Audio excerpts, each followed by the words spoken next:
महापुराण की कथा कहती है, महाराज पूर्णिमा का जो चंद्र है वो विशाल का है और उस चंद्र की पूर्णता में हमारी अभिलाषाएं भी पूर्ण हो। आप आस्था चैनल के माध्यम से जितने लोग कथा सुन रहे हैं, फेसबुक यूट्यूब पर जितने कथा सुन रहे हैं और कुबेरेश्वर धाम में जितने कथा सुन रहे हैं, आप में से कितने लोग हैं जो पूर्णिमा का व्रत करते हैं? जो माताएं करती हो जरा हाथ उठाइए। पूर्णिमा का व्रत जो करती है, करते हो ना आप लोग? रखिए हाथ। अब पूर्णिमा के व्रत में आपने कई बार किताब पढ़ी होगी पूर्णिमा की, या आपने व्रत किया होगा, या पूर्णिमा का व्रत आप धारण करे होगे, तो उसमें पूजन कौन से भगवान की होती है? पूर्णिमा के व्रत में किस भगवान की पूजन होती है? तो कहा पूर्णिमा के व्रत में केले के खंभ लगाकर पूर्णिमा का जो अध्यापन होता है, पूर्णिमा की जो पूजन होती है, उस पूजन में शंकर और पार्वती की पूजन की जाती है, शिव और नारायण की पूजन करी जाती है, शंकर और पार्वती का स्मरण किया जाता है। किसकी पूजन होती है? शिव पार्वती। क्यों शंकर और पार्वती का पूजन क्यों करा जाता है पूर्णिमा के व्रत में?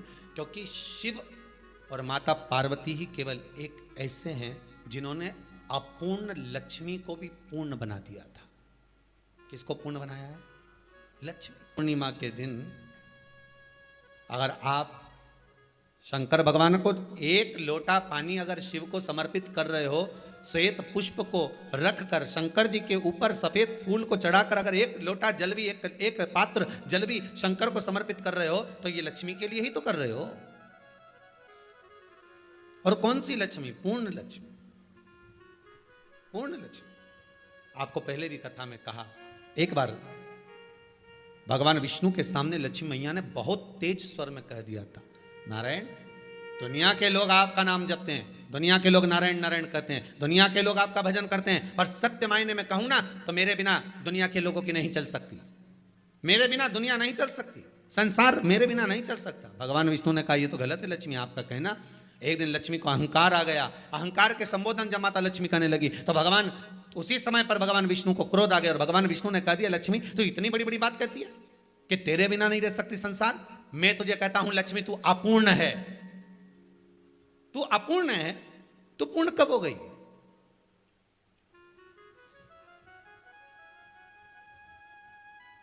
तेरी पूर्णता कहां हो गई?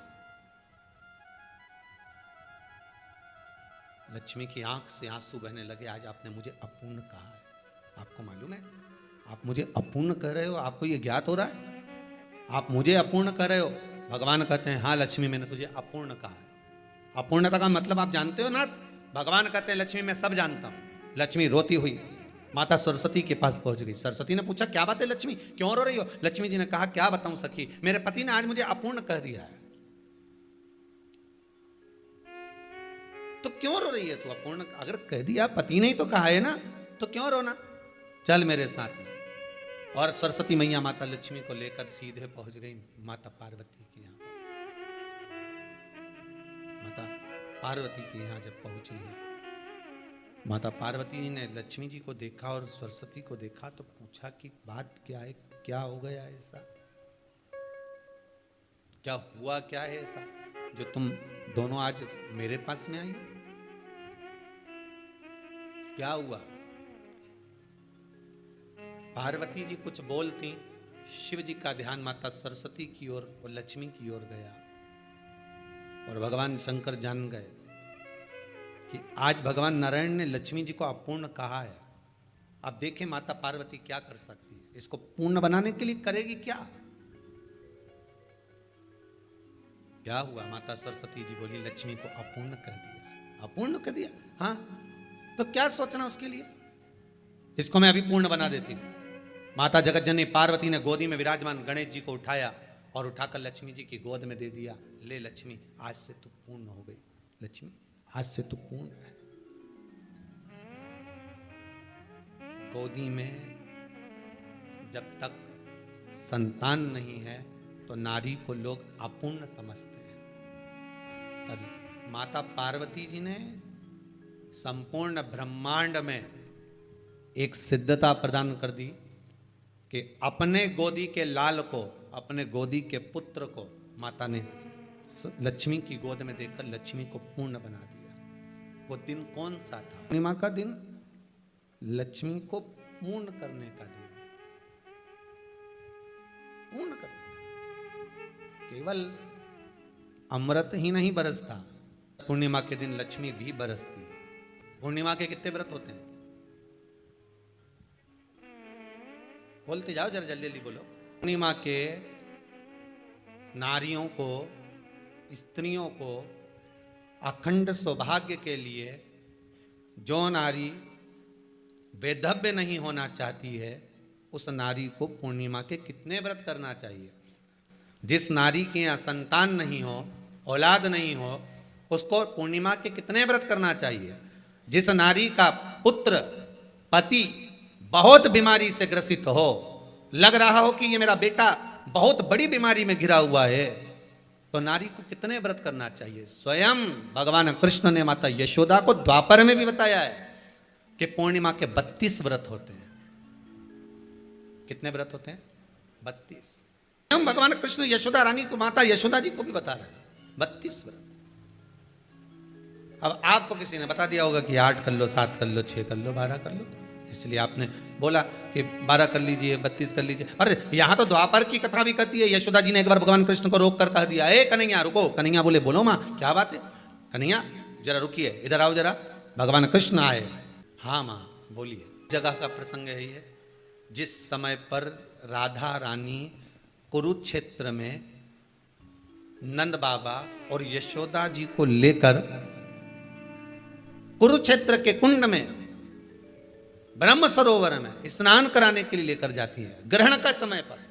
और जब भगवान कृष्ण उस कुरुक्षेत्र के उस सरोवर में स्नान करने आते हैं, तब यशोदा जी ने अपने लाला से प्रश्न किया है, पूछा है कि नारी वैधव्य होकर ना मरे, उसका पति कोई रोग से ग्रसित ना हो, उसका पुत्र किसी रोग में ना पड़े। कितना सुंदर संवाद लिखा है। अगर किसी माता का पुत्र मान लो किसी नशे में डूबा हुआ है, कोई नशा कर रहा है और गलत नशा है, आपको लग रहा है कि ये नशे में डूबा हुआ है, आपको लग रहा है कि ये गलत जगह पर डूब गया है, आपको लग रहा है कि मद्रापान में, मांसाहार में या अधिक गांजा आदि का जो भी नशे होते हैं, जितने भी नशे, उसमें डूब चुका है। और माँ उसको समझा रही है, तू नशे में मत डूब, तू इस काम को मत कर, तू ये गलत कर्म मत कर। माँ उसको समझा कर हार गई। तो मेरा माताओं से निवेदन है, आप उसको समझाना बंद कर दो, एक काम करना प्रारंभ कर दीजिए। हमें जो शिव महापुराण के माध्यम से शास्त्र कह रहा है कि आप 32 पूर्णिमा के व्रत प्रारंभ कर दो। उसमें करना क्या है आपको? केवल जिस दिन व्रत रहे, रात्रि के समय पर कोई भी मीठा, कुछ भी सामग्री आप चंद्र की रोशनी में, चंद्र को अर्घ देने के बाद, पूजन करने के बाद उसको रखो, और वही सामग्री जो नशा कर रहा है उसको पूर्णिमा के दूसरे दिन उसको खिलाओ। आप धीरे धीरे खिलाना चालू करेंगे, जिस नशे में वो डूबा हुआ उस नशे से वो छूटना प्रारंभ हो जाएगा। 2 पूर्णिमा व्रत करके तो देखो, तीसरे में तुम्हें जरूरत ही नहीं, धीरे धीरे आप वो छूटना प्रारंभ हो जाएगा। स्वयं भगवान कर रहे हैं। यशोदा मैया ने कन्हैया को रोक लिया कुरुक्षेत्र के उस मैदान में,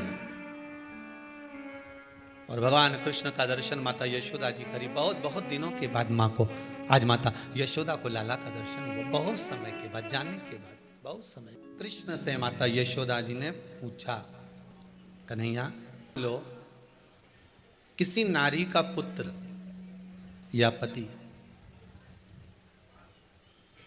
रोग से ग्रसित हो,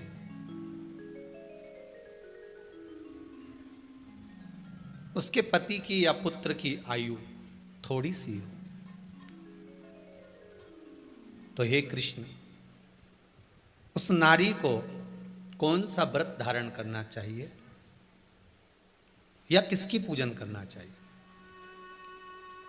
ये कुरुक्षेत्र की भूमि का संवाद है।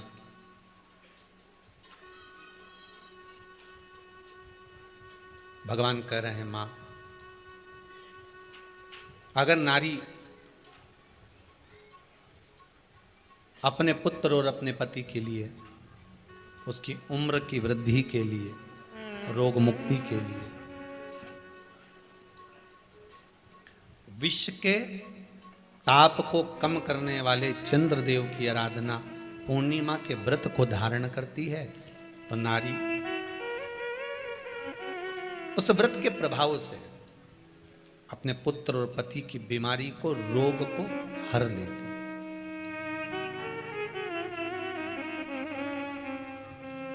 रोग का हरण कर लेती।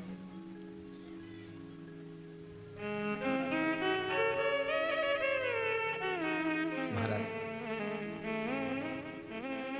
जो बच्चा बुद्धि से विकलांग हो, विद्या में कमजोर हो, परीक्षा हॉल में पेपर देते समय भूल जाता हो, विवेक काम ना करता हो, निवेदन है किसी भी पूर्णिमा की रात्रि को 12 बजे गाय के, गौ माता देसी गाय के जो 4 थन होते हैं, उन 4 थन में से जो आगे के थन होते हैं, 2 पीछे की ओर होते हैं, 2 आगे की ओर होते हैं, तो जो आगे के 2 थन है, उस थन का दूध निकलवा लिया जाए और उस दूध का कोई भी मीठा पदार्थ बनाओ तो ठीक है, ना बनाओ तो उसी दूध में शक्कर मिलाकर पूर्णिमा की रात्रि को, जो विवेक से कमजोर हो, बुद्धि से कमजोर हो, या याद करा हुआ सब भूल जाते हो, या आपके लिए भी है कोई चीज रखते हो भूल जाते हो, विवेक याद नहीं रहता, बुद्धि में इतना प्रबल बल नहीं आ पाता, याददाश्त कमजोर होती चली जा रही, तो किसी भी पूर्णिमा की रात्रि को 12 बजे गाय के आगे के 2 थन का दूध, उसमें कोई पदार्थ, शक्कर, गुड़ कुछ भी मिलाकर भगवान के चंद्रदेव की साक्षी में उसको पिला दिया जाए। महाराज, बार बार पिलाने की जरूरत ही नहीं पड़ेगी, एक ही बार में काम कर जाएगा और विवेक पूर्ण तरह से कार्य करने जाएगा। इसी गाय के आगे के 2 थन का दूध बड़ा प्रबल होता है। पूर्णिमा की रात्रि को 12 बजे उसका प्रयोग किया जाए। दूध को निकाल लो शाम के समय, रात्रि के समय ग्वाले से कहकर, जिसके यहाँ पर देसी गाय हो वहां निकलवा कर उसको रखा जाए, उसका पान करा जाए। रोग बीमारी में प्रबलता, तो मां यशोदा जी जग कल्याण के लिए पूछ रही है। जब देवता 33 कोटि देवता उस चंद्र के इंतजार में रहते हैं कि ये चंद्र प्रबल होगा, तब जाकर ये चंद्र यहाँ पहुंचेगा, तब जाकर हम मंथन करेंगे, तब जाकर वो अमृत मिलेगा, और उस अमृत को देवता धारण करेंगे तो वो आनंद पा जाएंगे। हम क्यों एक एक पूर्णिमा छोड़ें? एक एक पूर्णिमा के महत्व को जानिए। कोई पूर्णिमा साधारण नहीं है, कोई प्रदोष साधारण नहीं है, कोई शिवरात्रि साधारण नहीं है। 12 महीने शिवरात्रि पड़ती है, 12 महीने में प्रदोष पड़ते हैं, उसका महत्व ही नहीं जान पाते। कौन से प्रदोष पर क्या करना है, कौन सी पूर्णिमा को क्या धारण करना है, कौन सी शिवरात्रि पर। कई लोगों को तो यहां तक नहीं मालूम था कि भाई श्रावण के महीने में भी शिवरात्रि आती हो, तो बस लोगों के कि शिवरात्रि का पूजन हुआ, तो उसका स्मरण क्यों छोड़े हम? अगर ये वेद और शास्त्र ब्राह्मणों को दिए गए हैं, ये वेद और शास्त्र विद्वज्जन को दिए गए हैं, तो इसका स्मरण होना चाहिए कि हम निकाल कर जनमानस तक ये चीज पहुंचाएं कि हमें इस दिन ये पूजन करना है, उसका स्मरण होना चाहिए। भगवान कृष्ण से यशोदा जी ने पूछा तो भगवान कृष्ण ने कहा, मां, पूर्णिमा का व्रत अगर नारी 32 पूर्णिमा धारण कर लेती है तो वो नारी वेदव्य होकर नहीं जाती। पर आप लोग व्रत जो करते हो ना, जो भी व्रत आप लोग उठाते हो, सोमवार का व्रत जैसे किसी माता जी ने उठा लिया और वो उठाने के बाद, हम तो शादी नहीं हुई थी ना जब भी सोमवार व्रत करते थे, अब शादी हो गई अभी भी हम सोमवार का व्रत कर रहे हैं, करे जा रहे हैं, और उसका कोई उद्यापन नहीं करा, कोई संकल्प नहीं लिया गया कि मैं 5 करूंगी कि 16 करूंगी कि 25 करूंगी कि 31 करूंगी कि 21 करूंगी। इसलिए पूर्णिमा व्रत का विधान में कहा गया कि 32 पूर्णिमा का पहला संकल्प होना चाहिए। उसके बाद आपकी 32 पूरी हो जाए, फिर आप दूसरे और व्रत कर लो, फिर 32 कर लो, फिर 32 कर लो, पर उसमें पूर्णता का भाव। अभी तक किसी के सोमवार और गुरुवार और शुक्रवार के व्रत ही पूर्ण नहीं हुआ, अभी तक चल रहा है, अभी तक चल रहा है। हम तो सोमवार का व्रत करते हैं, हम तो शनिवार करते हैं, अब शनिवार करते करते 4 साल हो गए, 6 साल हो गए, 5 साल हो गए। भगवान को तो थोड़ा बहुत कुछ खिला पिला के उनको एक बार तो विश्राम दे। भगवान भी मन में सोच रहे अब तो निपटेगी तभी छोड़ेगी। कोई भी व्रत आप करो, उस व्रत का एक संकल्प, एक नियम कि मैं इतने व्रत करूंगी, ये मेरा नियम। जैसे नवरात्रि के 9 दिन मैंने करे, व्रत धारण करे, 10वें दिन उसको छोड़ दिया।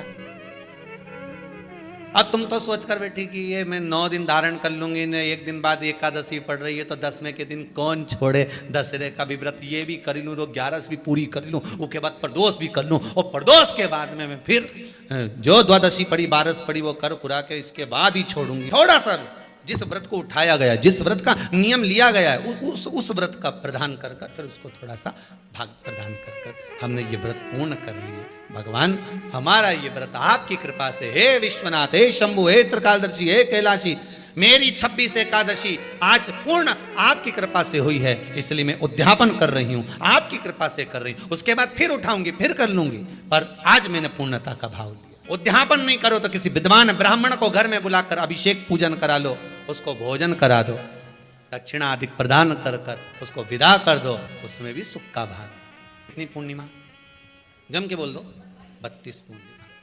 कौन कर रहे हैं? भगवान कृष्ण। किसको कर रहे हैं?